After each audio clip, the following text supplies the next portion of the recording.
শুনেছি আপনি নাকি একজন কবি। সামান্য বজবস আছে। একবার একটা নারী চরিত্রের পরিচিত নাটকও রচনা করেছিলাম। নীলগঞ্জ স্কুলে অভিনয় হয়েছিল। আমি নিজে পাগলের পাঠ করেছিলাম।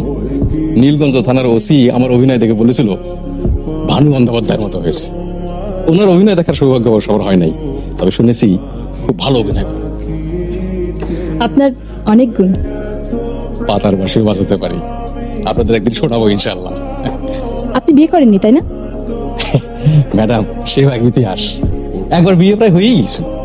উকিল মেয়ের কবুল আনতে গেল। মেয়ে বলল কবুল বলবে না। কেন বলবে না? আমাকে তার পছন্দ হয় নাই। আপনাকে পছন্দ না করার তো কিছু নেই, সুন্দর চেহারা। সেবার আমার টাইফয়েড হয়েছিল, তাই চেহারাটা হয়ে গেছিল খারাপ।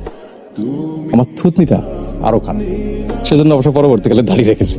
এখন মাশাআল্লাহ আমাকে সুন্দর দেখায়। এখন যদি কোনো মেয়ে আমাকে পছন্দ করে তাহলে আমি বিবাহ করতে রাজি আছি।